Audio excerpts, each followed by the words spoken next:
2025 is here, and what better way to start it off with a list of games I'm looking forward to this year. Now, there are a lot of games coming out this year, and it's gonna be a jam-packed year of amazing AAAs and indies.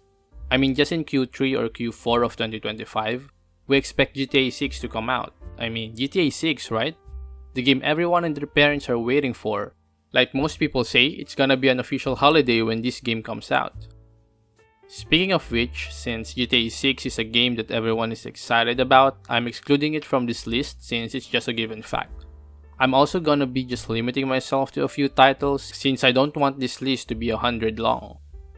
So yeah, let's start off 2025 with this list. First off in the list is Kingdom Come Deliverance 2, the sequel to the either loved or hated Kingdom Come Deliverance. Now, this game is my most anticipated game of 2025 just because I really loved the first game. I always saw KCD as like the Dark Souls of immersive games. Not just because the combat is hard and requires a lot of practice, but because the survival elements of the game are kind of difficult as well, especially when you do hardcore mode. I mean, at first glance, they seem simple. You have hunger and energy, you need to eat to feel your nourishment, and sleep to regain energy. But that is just the surface of it. Survival in KCD is more than just food and energy. For example, you can get arrested if you decide to walk at night without carrying a torch. Cause it turns out, in the Middle Ages, walking without a torch at night was illegal. Aside from that, going out of cities is actually scary, especially in the first few dozen hours. If you're not yet comfortable with the combat, you'll be struggling to fight a group of peasants wielding pitchforks and stuff. And if you ever decide to try out hardcore mode, getting lost in the walls is really scary, especially at night, since it's pitch black and you have no compass. And even with a torch, it is really hard to navigate. Which is why I just end up exploring during the day and make sure I get to a city before nightfall. I expect KCD2 to have a similar if not improved feel. And I'm sure Warhorse, the developers, with all their passion for the game, have made something that will really scratch that immersive RPG itch that I had since I've played the first game. For the second game, please don't judge me, but there's this upcoming game called Nunholy, and it just hits a specific concept that I actually like. You see, the game is an action roguelike, which is cool and all, but the cherry on top is that the characters you're using are nuns, and they're fighting vampires and demons. And to me, this concept is really cool, and I hope to see this in a format similar to maybe Dishonored or something. I just find playing as a demon hunting nun is pretty awesome. Like in Genshin Impact, I used to main Rosalia just because she's a nun who is also a killer assassin or something. I'm not really big on roguelikes, but I do like some of their gameplay. So I'm hoping I'll like this one too. And yeah, there's some fan service here and there, but that's a bonus if anything. Next of course is Assassin's Creed Shadows. Now I know that there are a lot of controversies regarding Ubisoft and AC Shadows, but I'm still excited for the game nonetheless since AC is one of my favorite game franchises. Plus, if you're new here, you can take a look at my channel and you'll find that I'm mostly about Assassin's Creed, specifically doing ghost stealth in the game.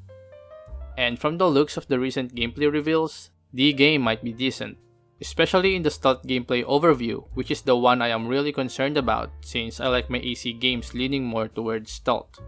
I'm just hoping that the actual product lives up to the things they said in the articles and other channels. Furthermore, I think AC Shadow is sort of a crossroad for Ubisoft and even for my channel as well. For Ubisoft, they really need a win after the poor performance of Star Wars Outlaws and the mediocre one of Avatar, I think. If AC Shadows doesn't perform well, then there will be big changes in the company that could really affect future games. Whether this will be good or bad, no one can really tell. Plus, many people, including myself, will likely lose confidence in Ubisoft to provide decent titles. For my channel, well, if AC Shadows doesn't really hit that Assassin's Creed itch that many have all been looking for since Origins, I might make more drastic changes on my focus, because I don't really want to focus on a game or franchise that I have no more confidence in. But that is the worst outcome. If AC Shadows is decent or even amazing, then I would gladly continue to play and share my gameplay and thoughts about the game. I mean, I am vocal about my love for Valhalla, a game that everybody hates, and I will argue against anyone who says it's not a great game. Anyway, let's move on to the next one, Vampire Masquerade's Bloodlines 2. Now, to be completely honest, I haven't played the first game, but I have seen videos and heard good things about it. All I know is that it is a vampire RPG game, a bit closer to Fallout, I guess in terms of being an RPG. And I love that idea. I also saw some of the early footage for Bloodlines 2 and it gave me some sort of Dishonored type vibe which I really like. I'm not sure if stealth is something present in the game though, but if it is, this might be the love child of my favorite genres, Bethesda type RPGs and stealth.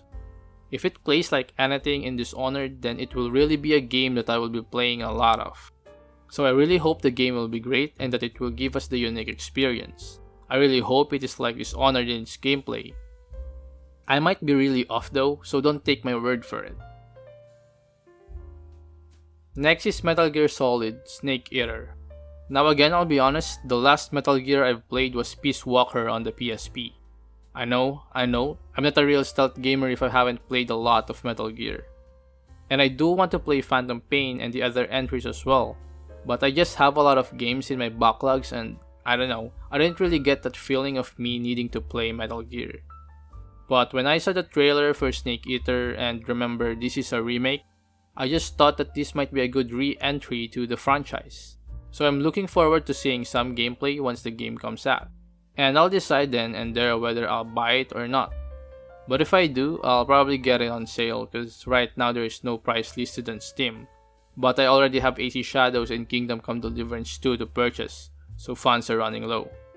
Still, I bet this game will be a cool stealth game, one of the classics as some might say, and I'm all for it.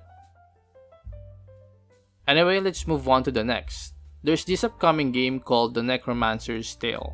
It's a supernatural CRPG and I really like Necromancers. They're second to the demon-killing nuns in my tier list. And what really got me excited was this line from the Steam page. Progress through secrecy, diplomacy, blackmail, coercion, and seduction until ready to reveal yourself. That line reeks of stealth, subterfuge, and social manipulation that I love in my game characters. Gameplay wise, I'm a bit iffy though. There are days that I want to play some isometric style games, but there are days that I struggle to even look at that style. I might not get the game once it releases, but I will definitely keep my eye on it. Lastly, we have Gothic 1 Remake. Again, I haven't played the first one, none of the games actually. I might buy some since they're kind of dirt cheap, especially during sales.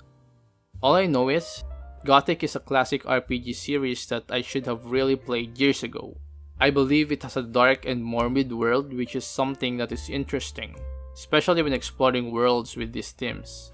I mean, if they're executed properly, then the world can really come alive and make you think about the dark things in life, but also appreciate some aspects that you would often otherwise disregard. Anyway, since Gothic 1 Remake is, well, a remake, I think it will be a great entry to the series. Thinking about it now, should I even play the first one? I feel like I don't want to spoil the story and other stuff. Yeah, maybe Gothic 1 Remake should just be my very first game in the series, the entry point. Anyway, well, those are some of the games that I am really excited for this 2025. KCD2 and Assassin's Creed Shadows are my sure buys, while Nunholy and Vampire Masquerades are runner-ups. The others, while I'm excited, I might wait for a decent sale or two.